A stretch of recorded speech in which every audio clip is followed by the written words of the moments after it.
नमस्कार, खबरों के इस बुलेटिन में तुहाडा स्वागत है। मैं हाँ हरप्रीत कौर। पहला पेश ने चोणवीआं खबरां।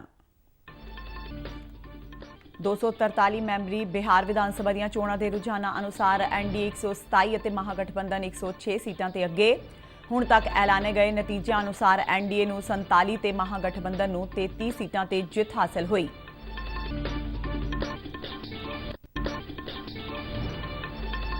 प्रधानमंत्री नरेंद्र मोदी ने कहा है कि भारत हमेशा ही विश्व शांति, सुरक्षा ते खुशहाली का समर्थक रहा है।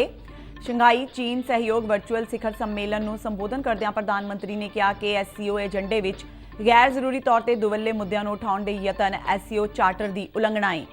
प्रधानमंत्री ने संयुक्त राष्ट्र ਦੀ ਵਿਵਸਥਾ ਵਿੱਚ ਮੁਕੰਮਲ ਤੌਰ ਤੇ ਤਬਦੀਲੀ ਲਿਆਉਣ ਦੀ ਗੱਲ ਆਖੀ। ਕਿਹਾ ਕਿ ਆਤਮ ਨਿਰਭਰ ਭਾਰਤ ਵਿਸ਼ਵ ਪੱਧਰੀ ਅਰਥ ਵਿਵਸਥਾ ਨੂੰ ਗਤੀ ਪ੍ਰਦਾਨ ਕਰੇਗਾ।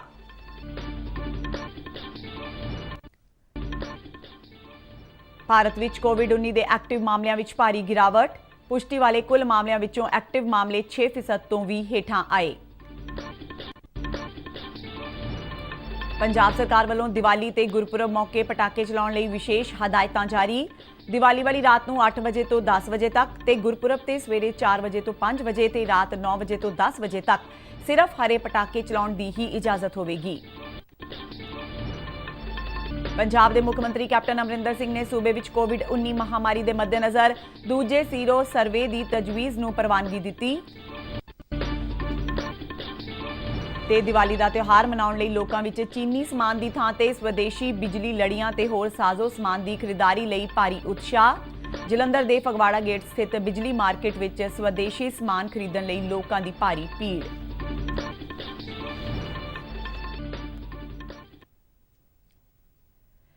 ਤੇ ਹੁਣ ਖਬਰਾਂ ਵਿਸਥਾਰ ਨਾਲ। ਬਿਹਾਰ ਵਿਧਾਨ ਸਭਾ ਦੀਆਂ ਸਾਰੀਆਂ ਹੀ 243 ਸੀਟਾਂ ਦੇ ਰੁਝਾਨ ਸਪਸ਼ਟ ਤੌਰ ਤੇ ਸਾਹਮਣੇ ਆਣੇ ਸ਼ੁਰੂ ਹੋ ਗਏ ਨੇ। ਇਨ੍ਹਾਂ ਰੁਝਾਨਾਂ ਅਨੁਸਾਰ ਐਨਡੀਏ 127 ਤੇ ਮਹਾਗਠਬੰਧਨ 106 ਸੀਟਾਂ ਤੇ ਅੱਗੇ ਚੱਲ ਰਿਹਾ ਹੈ। ਬਿਹਾਰ ਵਿੱਚ ਸਰਕਾਰ ਬਣਾਉਣ ਲਈ ਬਹੁਮਤ ਦਾ ਅੰਕੜਾ 122 ਵਿਧਾਨਕਾਰਾਂ ਦਾ ਹੈ, ਜਦਕਿ ਐਨਡੀਏ ਨੇ 127 ਸੀਟਾਂ ਤੇ ਆਪਣੀ ਬੜਤ ਬਣਾਈ ਹੋਈ ਹੈ। ਸੂਬੇ ਦੀਆਂ ਸਾਰੀਆਂ ਹੀ ਸੀਟਾਂ ਦੀ ਗਿਣਤੀ ਔਸਤ 35 ਗੇੜਾਂ ਵਿੱਚ ਚੱਲ ਰਹੀ ਹੈ ਤੇ ਆਖਰੀ ਨਤੀਜੇ ਅੱਜ ਦੇਰ ਰਾਤ ਤੱਕ ਆਉਣ ਦੀ ਉਮੀਦ ਹੈ। खबरां लिखे जाण तक आए नतीजों मुताबक 48 सीटां ते एनडीए ते 33 सीटां ते महागठबंधन नूं जित हासिल हुई है ते 4 सीटां होर पार्टियां ने जित्तियां ने। बिहार विधान सभा दीआं 243 सीटां तो इलावा 11 सूबियां दीआं 58 सीटां दीआं जिमनी चोणां तो इलावा बिहार दी वाल्मीक नगर दी लोक सभा सीट ते पाईआं गईआं वोटां दी गिणती भी जारी है। बिहार के मुख्य चोण अधिकारी SR श्रीनिवास ने कहा है कि सूबे की विधान सभा ਦੀਆਂ ਚੋਣਾਂ ਦੇ ਨਤੀਜਿਆਂ ਵਿੱਚ ਥੋੜਾ ਸਮਾਂ ਲੱਗ ਸਕਦਾ ਹੈ, ਕਿਉਂ ਜੋ ਇਸ ਵਾਰ ਜ਼ਿਆਦਾ ਇਲੈਕਟ੍ਰੋਨਿਕ ਵੋਟਿੰਗ ਮਸ਼ੀਨਾਂ ਦਾ ਇਸਤੇਮਾਲ ਕੀਤਾ ਗਿਆ ਹੈ। प्रधानमंत्री नरेंद्र मोदी ने आज शंघाई चीन सहयोग वर्चुअल शिखर सम्मेलन ਨੂੰ ਸੰਬੋਧਨ ਕਰਦਿਆਂ ਕਿਹਾ ਕਿ ਭਾਰਤ ਦਾ ਸ਼ਾਂਤੀ, ਸੁਰੱਖਿਆ ਤੇ ਖੁਸ਼ਹਾਲੀ ਤੇ ਪੂਰਾ ਵਿਸ਼ਵਾਸ ਹੈ ਤੇ ਅਸੀਂ ਹਮੇਸ਼ਾ ਹੀ ਅੱਤਵਾਦ, ਨਾਜਾਇਜ਼ ਹਥਿਆਰਾਂ ਦੀ ਸਮਗਲਿੰਗ, ਨਸ਼ਿਆਂ ਤੇ ਮਨੀ ਲਾਂਡਰਿੰਗ ਦੇ ਵਿਰੋਧ ਵਿੱਚ ਆਵਾਜ਼ ਚੁੱਕੀ ਹੈ। उन्होंने कहा कि भारत एससीओ चार्टर विच निर्धारित सिद्धांतां अनुसार एससीओ अधीन काम करने की अपनी वचनबद्धता ते अडिग रहा है। प्रधानमंत्री ने कहा कि यह बदकिस्मती की गल है कि एससीओ एजेंडे विच वार-वार गैर जरूरी तौर पर दुवल्ले मुद्दों को लियाउण के यतन हो रहे हैं जो एससीओ चार्टर ते शंघाई भावना की उलंघना करते हैं। उन्होंने कहा कि इस तरह के यतन एससीओ की व्याख्या करने वाली सर्वसहमति ते सहयोग की भावना के विरुद्ध है। और उससे भारत का शांति, सुरक्षा और समृद्धि पर दृढ़ विश्वास है और हमने हमेशा आतंकवाद, अवैध हथियारों की तस्करी, ड्रग्स और मनी लॉन्ड्रिंग के विरोध में आवाज उठाई है। भारत एससीओ चार्टर में निर्धारित सिद्धांतों के अनुसार एससीओ के तहत काम करने की अपनी प्रतिबद्धता में दृढ़ रहा है, परंतु यह दुर्भाग्यपूर्ण है कि एससीओ एजेंडा में बार बार अनावश्यक रूप से द्विपक्षीय मुद्दों को लाने के। प्रधानमंत्री ने कहा कि कोविड-19 महामारी नाल विश्व के कई देशों को भारी नुकसान होया है ते एससीओ देश इस नुकसान तो उभर सकते हैं। उन्होंने कहा कि महामारी दौरान भारत की फार्मा इंडस्ट्री ने 150 तो वध देशों को दवाइयां भेजियां। प्रधानमंत्री ने कहा कि सब तो वड्डे वैक्सीन निर्माता देश के रूप में भारत अपनी वैक्सीन उत्पादन ते वंड समर्था का उपयोग पूरी मनुखता की मदद लई करेगा। सर्वे भवन्तु सुखिनः सर्वे संतु निरामया, सभी सुखी और सभी रोगमुक्त रहे, यह शांति मंत्र भारत के समस्त मानव कल्याण के प्रति आस्था का प्रतीक है। अभूतपूर्व महामारी के इस अत्यंत कठिन समय में भारत के फार्मा उद्योग ने 150 से अधिक देशों को आवश्यक दवाएं भेजी हैं। ਪ੍ਰਧਾਨ ਮੰਤਰੀ ਨੇ ਕਿਹਾ ਕਿ ਸੰਯੁਕਤ ਰਾਸ਼ਟਰ ਨੇ ਆਪਣੇ 75 ਸਾਲ ਪੂਰੇ ਕੀਤੇ ਨੇ, ਪਰ ਕਈ ਕਾਮਯਾਬੀਆਂ ਤੋਂ ਬਾਅਦ ਵੀ ਉਸ ਦਾ ਮੂਲ ਉਦੇਸ਼ ਅਜੇ ਅਧੂਰਾ ਹੈ। ਪ੍ਰਧਾਨ ਮੰਤਰੀ ਨੇ ਕਿਹਾ ਕਿ ਮਹਾਮਾਰੀ ਕਾਰਨ ਆਰਥਿਕ ਤੇ ਸਮਾਜਿਕ ਸੰਕਟ ਨਾਲ ਜੂਝ ਰਹੇ ਵਿਸ਼ਵ ਨੂੰ ਇਸ ਗੱਲ ਦੀ ਉਮੀਦ ਹੈ ਕਿ ਸੰਯੁਕਤ ਰਾਸ਼ਟਰ ਦੀ ਵਿਵਸਥਾ ਵਿੱਚ ਮੁਕੰਮਲ ਤਬਦੀਲੀ ਕੀਤੀ ਜਾਵੇਗੀ। ਪ੍ਰਧਾਨ ਮੰਤਰੀ ਨੇ ਕਿਹਾ ਕਿ ਭਾਰਤ 2021 ਤੋਂ ਸੰਯੁਕਤ ਰਾਸ਼ਟਰ ਸੁਰੱਖਿਆ ਪਰਿਸ਼ਦ ਵਿੱਚ ਹਿੱਸਾ ਲਵੇਗਾ। ਉਨ੍ਹਾਂ ਉਮੀਦ ਜ਼ਾਹਿਰ ਕੀਤੀ ਕਿ ਭਾਰਤ ਨੂੰ ਐਸਸੀਓ ਮੈਂਬਰ ਦੇਸ਼ਾਂ ਦਾ ਸਹਿਯੋਗ ਪ੍ਰਾਪਤ ਹੋਵੇਗਾ। ਉਨ੍ਹਾਂ ਕਿਹਾ ਕਿ ਚਾਬਹਾਰ ਪੋਰਟ ਕਨੈਕਟੀਵਿਟੀ ਪ੍ਰਤੀ ਭਾਰਤ ਦੇ ਸੰਕਲਪ ਨੂੰ ਦਰਸਾਉਂਦਾ ਹੈ। ਉਨ੍ਹਾਂ ਕਿਹਾ ਕਿ ਆਤਮ ਨਿਰਭਰ ਭਾਰਤ ਵਿਸ਼ਵ ਪੱਧਰੀ ਅਰਥ ਵਿਵਸਥਾ ਨੂੰ ਗਤੀ ਪ੍ਰਦਾਨ ਕਰੇਗਾ। रूस के राष्ट्रपति व्लादिमीर पुतिन की प्रधानगी हेठ हो रहे इस 20वें शिखर सम्मेलन में एससीओ परिषद के सारे ही 8 मैंबर देश हिस्सा लै रहे हैं, जिन्हां विच रूस, चीन, Bharat, Pakistan, Kazakhstan, Kyrgyzstan, Tajikistan ते उज़बेकिस्तान शामिल ने।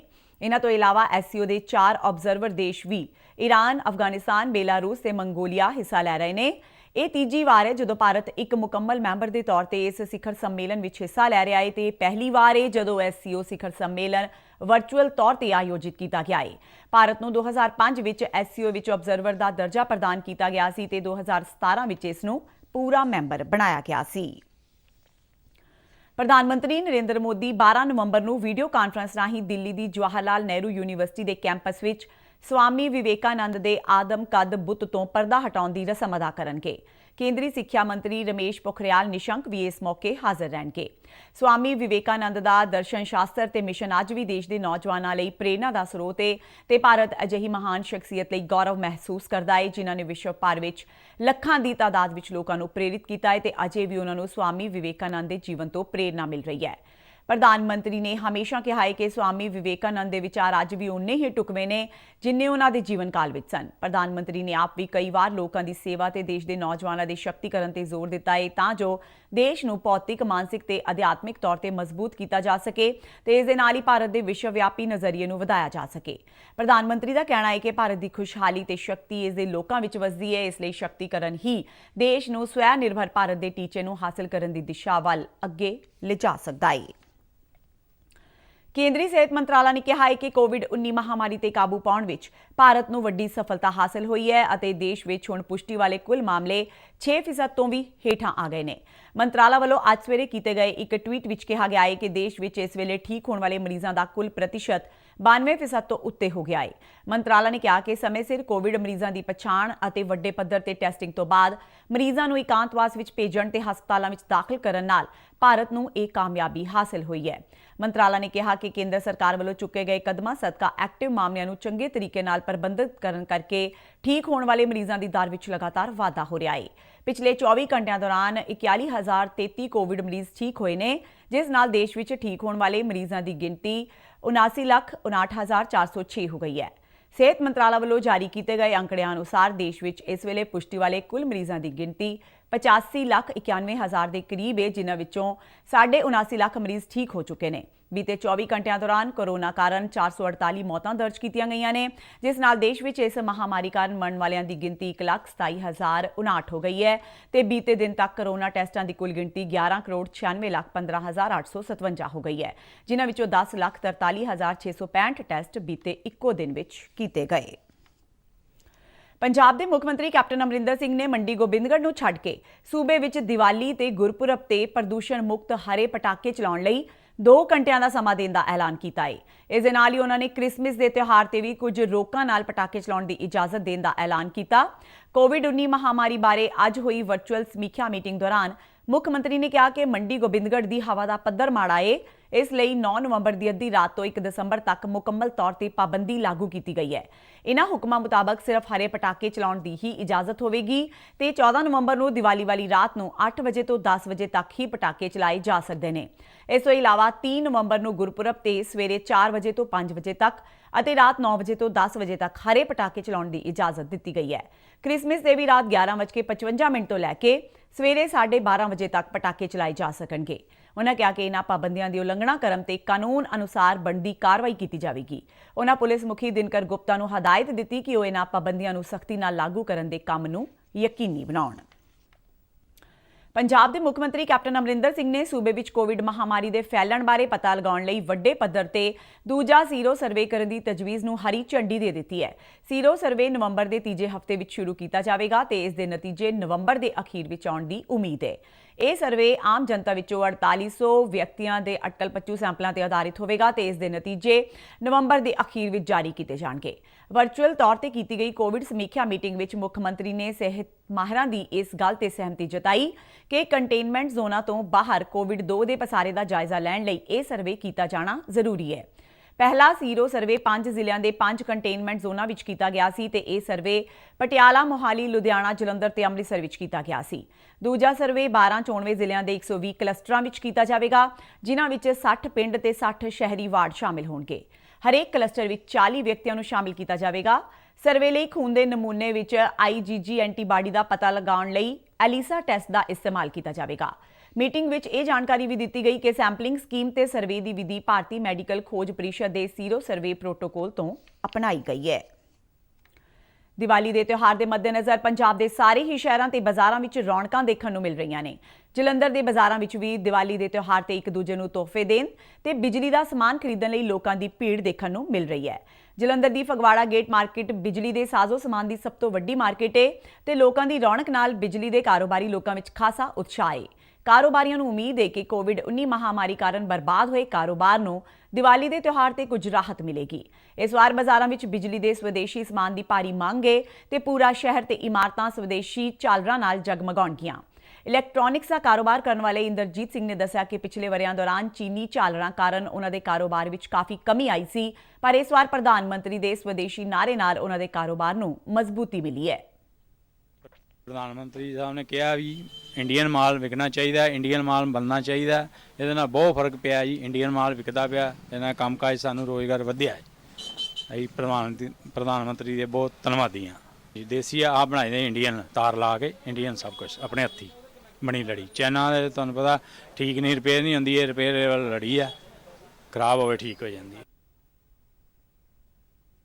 ਇੱਕ ਹੋਰ ਕਾਰੋਬਾਰੀ ਕੁਲਦੀਪ ਚੀਰਾ ਨੇ ਦੱਸਿਆ ਕਿ ਚੀਨੀ ਉਤਪਾਦਾਂ ਦੇ ਬਾਈਕਾਟ ਨਾਲ ਸਵਦੇਸ਼ੀ ਝਾਲਰ ਦਾ ਕੰਮ ਅੱਗੇ ਨਾਲੋਂ ਬਹੁਤ ਵਧਿਆ ਹੈ। ਮੈਂ ਦੀਵਾਲੀ ਦੇ ਪਵਿੱਤਰ ਤਿਉਹਾਰ ਤੇ ਲੜੀਆਂ ਲੈਣ ਲਈ ਆਇਆ ਸੀਗਾ ਘਰ ਦਾ, ਤੇ ਅਸੀਂ ਇਸ ਵਾਰੀ ਸੋਚਿਆ ਕਿ ਚਾਈਨਾ ਦਾ ਪ੍ਰੋਡਕਟ ਨਹੀਂ ਖਰੀਦਾਂਗੇ, ਇੰਡੀਅਨ ਪ੍ਰੋਡਕਟ ਹੀ ਇੰਡੀਅਨ ਲਾਈਟ ਖਰੀਦਾਂਗੇ। ਤੇ ਇਸ ਕਰਕੇ ਪ੍ਰਧਾਨ ਮੰਤਰੀ ਜੀ ਦਾ ਵੀ ਆਦੇਸ਼ ਸੀਗਾ ਕਿ ਆਪਣਾ ਇੰਡੀਅਨ ਪ੍ਰੋਡਕਟ ਖਰੀਦੋ ਔਰ ਆਪਣੇ ਹੱਥ ਬੰਦੇ ਦੇ ਮਜ਼ਬੂਤ ਕਰੋ। ਇਸ ਕਰਕੇ ਆਪਾਂ ਇੰਡੀਅਨ ਪ੍ਰੋਡਕਟ ਖਰੀਦਣ ਆਏ ਹਾਂ। ਦੇਖੋ ਜੀ, ਚਾਈਨਾ ਨਾਲੋਂ ਇੰਡੀਅਨ ਦੀ ਕੁਆਲਿਟੀ ਜ਼ਿਆਦਾ ਮਜ਼ਬੂਤ ਹੈ ਕਿ ਜਦੋਂ ਮਰਜ਼ੀ ਆਪਾਂ ਇਹਨਾਂ ਨੂੰ ਰਿਪੇਅਰ ਵੀ ਕਰਾ ਸਕਦੇ ਹਾਂ। ਕੋਈ ਚੀਜ਼ ਖਰਾਬ ਹੋਈ ਹੈ ਤਾਂ ਭਾਜੀ ਕੋ ਆਪਾਂ ਆ ਸਕਦੇ ਹਾਂ ਦੁਬਾਰਾ। ਫਗਵਾੜਾ ਗੇਟ ਮਾਰਕੀਟ ਵਿੱਚ ਖਰੀਦਦਾਰੀ ਕਰਨ ਆਏ ਚੰਦਰ ਮੋਹਨ ਤੇ ਸਤਿਆ ਨਾਰਾਇਣ ਨੇ ਦੱਸਿਆ ਕਿ ਪਿਛਲੇ 10 ਸਾਲਾਂ ਤੋਂ ਦੀਵਾਲੀ ਮੌਕੇ ਆਪਣੇ ਘਰਾਂ ਨੂੰ ਸਜਾਉਣ ਲਈ ਉਹ ਚੀਨੀ ਲਾਈਟਾਂ ਦਾ ਇਸਤੇਮਾਲ ਕਰਦੇ ਸਨ, ਪਰ ਇਸ ਵਾਰ ਪ੍ਰਧਾਨ ਮੰਤਰੀ ਦੀ ਅਪੀਲ ਤੇ ਉਹ ਆਪਣੇ ਦੇਸ਼ ਵਿੱਚ ਬਣੀਆਂ ਲਾਈਟਾਂ ਦਾ ਹੀ ਇਸਤੇਮਾਲ ਕਰਨਗੇ। ये लरी लेने आया था दीपावली के लिए जी। ये इंडियन ही चाहिए था। वो खराब हो जाती है चाइना बहुत जल्दी, समान भी वधिया नहीं होता होता। बहुत वधिया कहा होया है कि ठीक है, मतलब इंडियन समान वधिया होंदा, स्वदेशी वधिया होंदा। नहीं चाइना का कोई समान नहीं चाहिए, लड़ी चाहिए, इंडियन चाहिए।